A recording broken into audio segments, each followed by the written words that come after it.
Question number 1. We have to calculate here national income by using income method as well as expenditure method.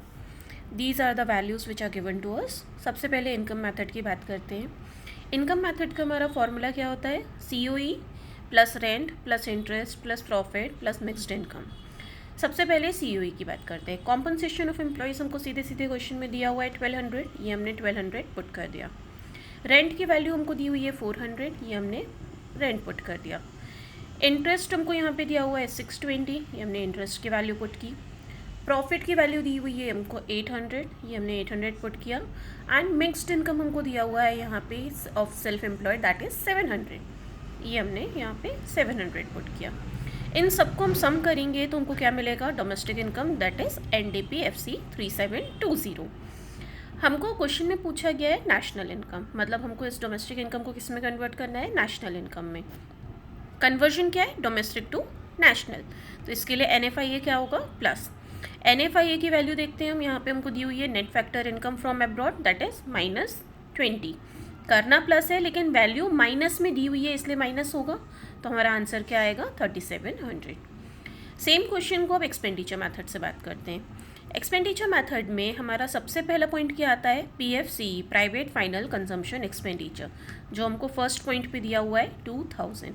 तो ये हमने यहाँ पे 2000 put कर दिया. नेक्स्ट आता है government final consumption expenditure that is GFC. Government consumption expenditure हमको यहाँ पे सेकेंड पॉइंट में दिया हुआ है 1100, ये हमने 1100 यहाँ पुट कर दिया. नेक्स्ट पॉइंट आता है ग्रॉस डोमेस्टिक कैपिटल फॉर्मेशन. अब यहाँ पे हमको दिया हुआ है net domestic capital formation that is 770. पहले के वीडियोस में हमने ये चीज़ डिस्कस की थी कि जब भी हमको नेट दिया होगा तो हम उसको ग्रॉस में कन्वर्ट करेंगे. कैसे? By adding the depreciation. तो ये हमने वर्किंग नोट में किया हुआ है.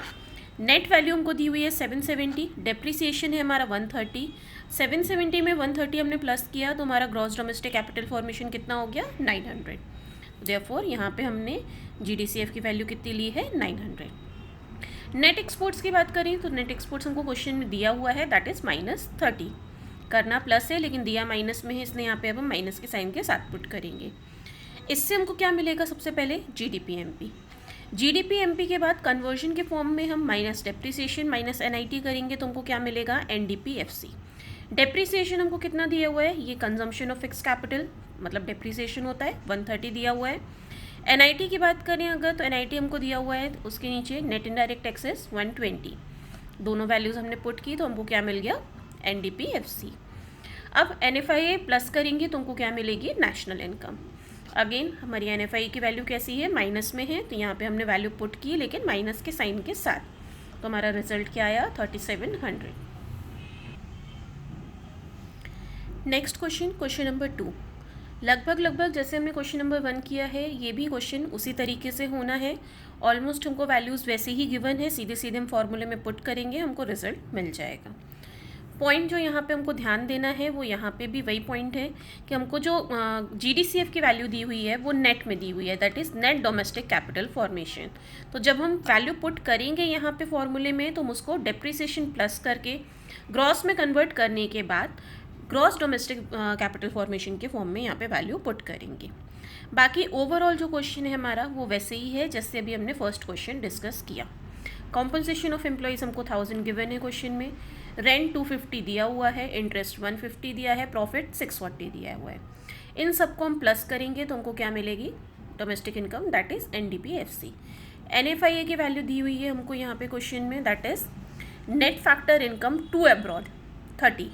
अब NFIA में हम क्या कंसिडर करते हैं? हमेशा फ्रॉम वैल्यू लेते हैं, लेकिन जब भी हमको 2 में वैल्यू दी होती है फ्रॉम नहीं दिया होता है तो उसकी वैल्यू को हम माइनस के साइन के साथ में कंसिडर करते हैं. दैट्स वाई यहाँ पे हमने NFIA क्या लिया हुआ है? -30. दिया हमको पॉजिटिव है लेकिन कैसा दिया है? टू अब्रॉड, मतलब ये पेमेंट फॉर्म में दिया हुआ है. और हमको यहाँ पे कैसा लेना होता है? Net factor income earned from abroad, मतलब जो हमारी रिसीविंग होती है, अर्निंग की बात करते हैं. तो इसलिए यहाँ पे फॉर्म में हम क्या करेंगे? 2 का नेचर अपोजिट करेंगे. दैट्स वाई हमने यहाँ पे क्या किया? 30 में माइनस ऐड करके उसके बाद NFIA की वैल्यू ली है. सिमिलरली एक्सपेंडिचर मेथड में भी प्राइवेट फाइनल कंजम्पशन एक्सपेंडिचर हमको 1200 गिवन है, government final consumption expenditure 600, gross domestic capital formation हम नेट डोमेस्टिक कैपिटल फॉर्मेशन में डेप्रीसिएशन को प्लस करके निकालेंगे। एंड नेट एक्सपोर्ट्स की बात करें तो वो हमको दिया हुआ है -40। इन सबको प्लस करेंगे, हमको मिलेगा GDPMP minus depreciation minus NIT से क्या मिलेगा NDPFC एंड प्लस NFIA से क्या मिलेगा नेशनल इनकम। NFIA का यहाँ पे भी वही सेम प्रोसीजर रहेगा। Net factor income from abroad हमको लेना होता है क्योंकि 2 दिया हुआ है, दैट्स वाई हम माइनस का साइन लगा के उसके बाद वैल्यू कंसिडर करेंगे। Next question number 3। सिमिलरली यहाँ पे भी हमको नेशनल इनकम निकालनी है by using the income method and expenditure method both. Income method की बात करते हैं, सेम फार्मूला यूज़ होगा। सबसे पहले कॉम्पनसेशन ऑफ एम्प्लॉयज़ ये दिया हुआ है 600, next rent 200, next interest 310 and profit 400 and mixed income of self employed 350। ये सारी वैल्यूज़ हमने यहाँ पुट की तो हमको डोमेस्टिक इनकम कितनी मिल गई 1860। इसके बाद क्या होगा NFIA प्लस, तो ये हमको net factor income from abroad दिया हुआ है कितना -10, तो यहाँ पे हमने ये -10 को प्लस किया तो हमको आंसर कितना मिल गया 1850। सिमिलरली एक्सपेंडिचर मेथड की बात करते हैं। प्राइवेट फाइनल कंजम्पशन एक्सपेंडिचर हमको कितना दिया हुआ है क्वेश्चन में 1000 ये रहा। गवर्नमेंट फाइनल कंजम्पशन एक्सपेंडिचर हमको कितना दिया हुआ है क्वेश्चन में 550, ये हमने यहाँ पुट कर दिया। ग्रॉस डोमेस्टिक कैपिटल फॉर्मेशन, अब क्वेश्चन में क्या दिया है नेट डोमेस्टिक कैपिटल फॉर्मेशन, तो हम करेंगे क्या बेसिकली वर्किंग नोट में नेट को डेप्रिसिएशन प्लस करके ग्रॉस में कन्वर्ट करेंगे। डेप्रिसिएशन हमको दिया हुआ है कंजम्पशन ऑफ फिक्स कैपिटल 65, तो ये हमने 385 में 65 प्लस किया तो हमारा GDCF कितना हो गया 450। नेक्स्ट वैल्यू आती है नेट एक्सपोर्ट्स की। नेट एक्सपोर्ट्स हमको यहाँ दिया हुआ है -15, तो ये हमने -15 पुट कर दिया तो हमारा GDPMP कितना हो गया 1985 minus depreciation minus NIT। Depreciation हमको दिया हुआ है 65 और नेट एंड डायरेक्ट टैक्सेस हमको दिए हैं 60। ये दोनों वैल्यू हमने यहाँ पे पुट की तो हमको मिल गया NDPFC। प्लस करेंगे NFIA तो हमको क्या मिलेगी national income. Next question number 4। Calculate national income by using income and expenditure method. पहले इनकम मेथड की बात करते हैं। सबसे पहले हम क्या लेते हैं कॉम्पनसेशन ऑफ एम्प्लॉयज़, ये हमको कॉम्पनसेशन ऑफ एम्प्लॉयज़ दिया हुआ है दैट इज़ 370। इसके बाद बात करते हैं हम रेंट की, रॉयल्टी की, इंटरेस्ट की और प्रॉफिट की। ये हमको combined rent, interest and profit दिया हुआ है 920, तो सबको हमने एक साथ ले लिया। इसके बाद आता है mixed income of self employed, ये 60 दिया हुआ है। इन तीनों की वैल्यू को हमने प्लस किया तो हमको डोमेस्टिक इनकम कितनी मिल गई 1350। इसके बाद होता है प्लस NFIA की वैल्यू हमको कितनी दी हुई है net factor income from abroad -10, तो ये हमने -10 यहाँ पुट किया तो हमारी नेशनल इनकम कितनी आ गई 1340। इसके बाद बात करते हैं एक्सपेंडिचर मेथड की। एक्सपेंडिचर मेथड में सबसे पहले क्या आता है प्राइवेट फाइनल कंजम्पशन एक्सपेंडिचर, ये हमको फर्स्ट पॉइंट में दिया हुआ है 800। इसके बाद आता है government final consumption expenditure, second point that is 100। इसके बाद हम लेते हैं ग्रॉस डोमेस्टिक कैपिटल फॉर्मेशन, तो ये हमको दिया हुआ है ग्रॉस कैपिटल फॉर्मेशन के नाम से दैट इज 620। अब ना तो यहाँ पे फिक्स्ड वर्ड है और ना नेट वर्ड है, इसलिए कोई भी कन्वर्जन की ज़रूरत नहीं है, सीधे सीधे GDCF की वैल्यू हम कितनी लेंगे 620। इसके बाद आता है नेट एक्सपोर्ट्स। नेट एक्सपोर्ट्स हमको दिया हुआ है -10, तो ये हमने -10 यहाँ पुट कर दिया तो हमारा GDPMP कितना हो गया 1510। देन इसके बाद हमको माइनस करना है डेप्रीसिएशन, तो ये हमको कंजम्पशन ऑफ फिक्स कैपिटल दिया हुआ है 60। इसके बाद हमको माइनस करना है NIT, इनडायरेक्ट टैक्सेस हमको 120 दी है, सब्सिडीज़ 20 दी है एंड इनडायरेक्ट टैक्सेस में से हम सब्सिडीज़ माइनस करेंगे तो हमको क्या मिलेगा NIT दैट इज़ 100, तो ये हमने यहाँ पे 100 पुट कर दिया।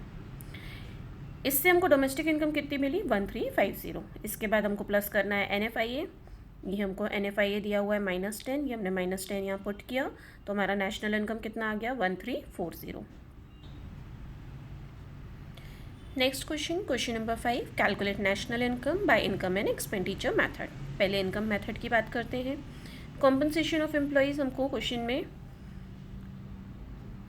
डायरेक्टली गिवन है यहाँ पे 24420, तो ये हमने वैल्यू ले ली।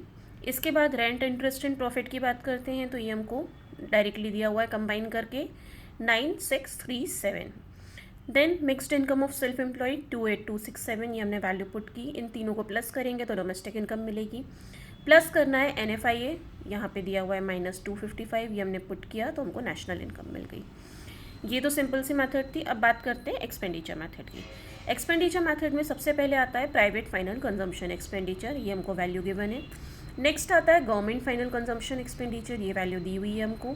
इसके बाद आता है ग्रॉस डोमेस्टिक कैपिटल फॉर्मेशन, हमको क्या दिया हुआ है, gross fixed capital formation.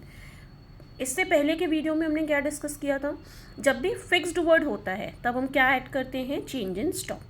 Change in stock कैसे निकलता है, closing stock minus opening stock. हालांकि हमको यहाँ पे चेंज इन स्टॉक का फॉर्मूला यूज़ करने की ज़रूरत नहीं है, क्योंकि हमको यहाँ पे डायरेक्टली निकाल के दिया हुआ है। ये चेंज इन स्टॉक हम इसमें ऐड करेंगे तो हमको क्या मिलेगा, GDCF। ये हमने वर्किंग नोट में किया हुआ है।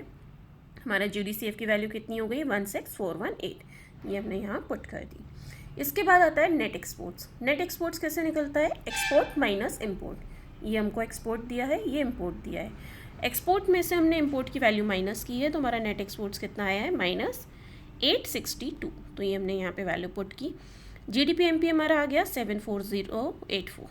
माइनस करेंगे इसमें से डेप्रीसिएशन माइनस NIT, तो हमको मिलेगी डोमेस्टिक इनकम, प्लस NFIA, तो उससे हमको मिलेगी नेशनल इनकम।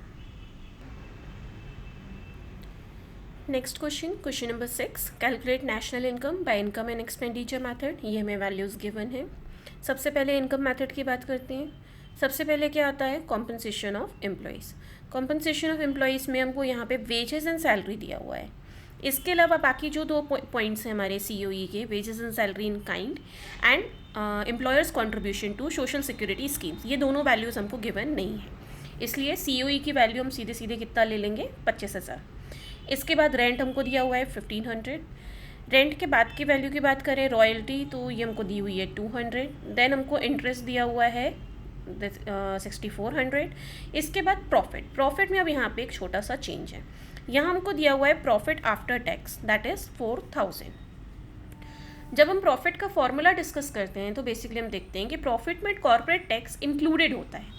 प्रॉफिट का फॉर्मूला क्या होता है, corporate tax plus dividend plus retained earning. इसमें टैक्स हमने जोड़ के लिया होता है।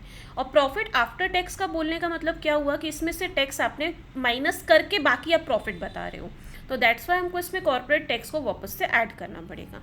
तो ये हमको कॉर्पोरेट टैक्स दिया हुआ है 200, इसमें हम जोड़ेंगे तो हमको कंप्लीट प्रॉफिट मिलेगा, that is 4200।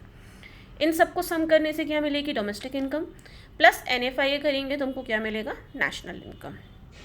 Next, expenditure method की बात करें तो सबसे पहले हम लेते हैं प्राइवेट फाइनल कंजम्पशन एक्सपेंडिचर, जो कि अगेन हमको फॉर्मूले में डायरेक्ट नहीं दिया हुआ है, हमको उसका फॉर्मूला यूज़ करना है। PFCE का फॉर्मूला क्या होता है, house holds final consumption expenditure plus final consumption expenditure of private non profit institution serving house hold. तो ये हमको दिया हुआ है 26,000 और ये 300। इन दोनों को प्लस करेंगे तो हमको PFCE मिलेगा, दैट इज़ 26,300। इसके बाद लेते हैं हम गवर्नमेंट फाइनल कंजम्पशन एक्सपेंडिचर, जो हमको यहाँ पे डायरेक्ट दिया हुआ है। इसके बाद आता है हमारा सीधे gross domestic capital formation. Gross domestic की जगह हमको यहाँ पे क्या दिया हुआ है, net domestic fixed capital formation. अब क्योंकि यहाँ पे फिक्स्ड वर्ड है इसलिए हमको चेंज इन स्टॉक ऐड करना होगा, और नेट दिया हुआ है इसलिए हम डेप्रीसिएशन भी ऐड करेंगे। ये हमको चेंज इन स्टॉक दिया है 100, और डेप्रीसिएशन की बात करें तो डेप्रीसिएशन हमको गिवन है क्वेश्चन में, दैट इज़ डेप्रीसिएशन की वैल्यू क्वेश्चन में गिवन नहीं है, दैट्स वाई इसका कैलकुलेशन कैसा होगा, ग्रॉस से नेट कन्वर्जन के लिए डेप्रीसिएशन की वैल्यू हम बेसिकली ले लेंगे 0, और ये फिक्स्ड वर्ड के लिए हम यहाँ पे चेंज इन स्टॉक की वैल्यू ले रहे हैं 100। तो हमारा GDCF कितना हो जाएगा, 700। देयरफॉर सारी वैल्यूज़ को पुटअप करने के बाद, नेट एक्सपोर्ट्स लेने के बाद हमारा GDP-MP कितना होगा, 38,000 माइनस डेप्रीसिएशन नहीं दिया हुआ है इसलिए इसकी जगह हम 0 ले लेंगे, माइनस NIT की वैल्यू है हमारी 700, that is indirect taxes minus subsidies. इससे हमको मिलेगी डोमेस्टिक इनकम, प्लस करेंगे NFIA तो इससे हमारी आएगी national income, that is 37350। Next question number 7, national income निकालनी है इनकम और एक्सपेंडिचर मेथड से। पहले इनकम मेथड की वैल्यूज़ को देखते हैं। कॉम्पनसेशन ऑफ एम्प्लॉयज़ हमको दिया हुआ है 200, रेंट 150, रेंट के बाद हमको प्रॉफिट दिया है 70, इंटरेस्ट है 80, and mixed income of self employed ये दिया हुआ है हमको यहाँ पे 50। इन सब की वैल्यूज़ को हम यहाँ पुटअप करके प्लस करेंगे तो हमको मिलेगी domestic income, plus NFIA that is net factor income from abroad 20, इससे हमको मिलेगी नेशनल इनकम। अब बात करते हैं एक्सपेंडिचर मेथड की। एक्सपेंडिचर मेथड में सबसे पहले आता है प्राइवेट फाइनल कंजम्पशन एक्सपेंडिचर, दिया हुआ है 480, then government final consumption expenditure 50, इसके बाद आता है ग्रॉस डोमेस्टिक कैपिटल फॉर्मेशन, जो अगेन हमको दिया हुआ है ग्रॉस फिक्स्ड कैपिटल फॉर्मेशन। अब क्योंकि यहाँ पे फिक्स्ड वर्ड है इसलिए हम क्या करेंगे, चेंज इन स्टॉक को प्लस करेंगे। चेंज इन स्टॉक की फॉर्मूला क्या होता है, closing stock minus opening stock. ये वैल्यूज़ रही हमारी, क्लोजिंग स्टॉक की 35, ओपनिंग स्टॉक की 20। तो बेसिकली हमको करना क्या है, इस तरीके से हमारा GDCF कैलकुलेट होगा। फिक्स्ड वर्ड है इसलिए चेंज इन स्टॉक को प्लस करना है। चेंज इन स्टॉक की वैल्यूज़ ये हमने यहाँ पे पुट की, क्लोजिंग स्टॉक और ओपनिंग स्टॉक की, तो हमको चेंज इन स्टॉक कितना मिला 15। यहाँ हमने 15 पुट किया तो हमारा GDCF कितना हो गया 105। ये 105 हम यहाँ पे पुट करेंगे, दैट इज़ या। एंड इसके बाद आता है नेट एक्सपोर्ट्स। नेट एक्सपोर्ट्स हमको दिया हुआ है -5, तो हमने ये -5 यहाँ पे पुट कर दिया। इससे हमको क्या मिलेगा, GDP-MP। इसमें से माइनस करेंगे हम डेप्रीसिएशन, देन उसके बाद होगा माइनस NIT, तो उससे हमको मिलेगी डोमेस्टिक इनकम, प्लस NFIA, तो उससे हमको मिलेगी national income. Next question number 8, calculate national income by income and expenditure method. Overall अभी तक हम जिस तरीके से क्वेश्चंस कर रहे हैं वैसे ही हमको यहाँ पे वैल्यूज़ दी हुई हैं, सेम उसी पैटर्न में हमको वैल्यूज़ को कंसिडर करना है। डिफरेंस सिर्फ यहाँ पे एक ही पॉइंट का है, that is net capital formation. हम एक्सपेंडिचर मेथड में जब ग्रॉस डोमेस्टिक कैपिटल फॉर्मेशन की बात करते हैं तो हमको वैल्यू क्या लेनी होती है, ग्रॉस, लेकिन हमको यहाँ पे क्या दिया हुआ है, वैल्यू नेट कैपिटल फॉर्मेशन दिया हुआ है, इसलिए नेट टू ग्रॉस हम कन्वर्ट करेंगे। उसके लिए हमको क्या करना है, डेप्रिसिएशन को प्लस। तो ये हमको कंजम्पशन ऑफ फिक्स कैपिटल दिया है 20, तो ये 500 में हम 20 प्लस करेंगे तो हमारा GDCF कितना हो जाएगा 520। Next question number 9, national income निकालनी है इनकम और एक्सपेंडिचर मेथड को यूज़ करके। बाकी वैल्यूज़ वैसे ही दी हुई हैं जिस तरीके से अभी तक हम क्वेश्चंस करते हुए आ रहे हैं, बस एक ही पॉइंट पे हमको यहाँ पे भी ध्यान देना है, that is GDCF, gross domestic capital formation. यहाँ हमको क्या दिया हुआ है, ग्रॉस फिक्स्ड कैपिटल फॉर्मेशन। अब क्योंकि फिक्स्ड वर्ड है तो ये चेंज इन स्टॉक क्या होगा इसमें, प्लस, तो हमने ये 50 को प्लस किया इस 300 में, तो हमारा GDCF कितना हो गया 350। बाकी रिमेनिंग प्रोसेस वैसे ही है जैसे अभी तक हम क्वेश्चंस में कर रहे हैं। नेक्स्ट क्वेश्चन नंबर 10, GNP-MP हमको निकालना है इनकम और एक्सपेंडिचर मेथड से। सबसे पहले इनकम मेथड की बात करते हैं। इनकम मेथड में सबसे पहले क्या आता है, कॉम्पनसेशन ऑफ एम्प्लॉइज़, ये हमको दिया हुआ है। कॉम्पनसेशन ऑफ एम्प्लॉइज़ की बात करें तो ये हमको वेजेस एंड सैलरी दी हुई है 520, और ये employers contribution to social security scheme दिया है 100। तो ये 520 में हमने 100 प्लस किया तो हमारा कॉम्पनसेशन ऑफ एम्प्लॉइज़ कितना हो गया 620। इसके बाद अब हमने यहाँ पे लिया है क्वेश्चन में ऑपरेटिंग सरप्लस, ये अभी तक हमने नहीं किया था। ऑपरेटिंग सरप्लस जब भी हमको क्वेश्चन में गिवन होता है तो अगर हमको इंडिविजुअल पार्ट्स दिए भी होते हैं तो हमको उनको क्या करना होता है, इग्नोर। लाइक यहाँ पे जैसे ये रेंट दिया हुआ है, अब क्योंकि हम ऑपरेटिंग सरप्लस ले रहे हैं मतलब रेंट इसमें इंक्लूडेड है, तो आपको रेंट को अलग से प्लस नहीं करना है, इसको इग्नोर करना है। ऑपरेटिंग सरप्लस सीधे सीधे कितना आ गया 190। मिक्स्ड इनकम नहीं दी हुई है इसलिए हमने इग्नोर कर दिया उसको, उससे हमको डोमेस्टिक इनकम कितनी मिल गई 810। अब डोमेस्टिक इनकम होती है NDP-FC, क्वेश्चन में पूछा गया है GNP-MP। कन्वर्जन क्या होगा, नेट से ग्रॉस कन्वर्जन होगा, तो इसके लिए हम क्या कर रहे हैं, डेप्रिसिएशन को प्लस। डोमेस्टिक से नेशनल कन्वर्ट हो रहा है तो इसके लिए हमने क्या किया, NFIA को प्लस, और FC से MP कन्वर्जन है तो इसके लिए NIT प्लस किया हमने। ये हमने वैल्यूज़ पुटअप कर दी, रिजल्ट हमको मिल गया 940। सिमिलरली एक्सपेंडिचर मेथड में बात करें तो सबसे पहले हम लेते हैं प्राइवेट फाइनल कंजम्पशन एक्सपेंडिचर, ये दिया हुआ है 600। इसके बाद आता है गवर्नमेंट फाइनल कंजम्पशन एक्सपेंडिचर 200। इसके बाद आता है gross domestic capital formation. Gross domestic capital formation की जगह हमको यहाँ पे क्या दिया हुआ है, नेट कैपिटल फॉर्मेशन। नेट दिया हुआ है तो हम क्या करेंगे, डेप्रिसिएशन को प्लस करेंगे और उसके बाद लेंगे वैल्यू दैट इज़ 130। नेट से ग्रॉस कन्वर्जन के लिए डेप्रिसिएशन प्लस होगा। एंड नेट एक्सपोर्ट्स ये हमको दिया हुआ है 15, ये हमने 15 पुटअप कर दिया। इससे हमको क्या मिल गया, GDP-MP। निकालना क्या था, GNP-MP। देयरफॉर सिर्फ NFIA को प्लस करने से हमको क्या मिल जाएगा, GNP-MP, दैट इज़ 940।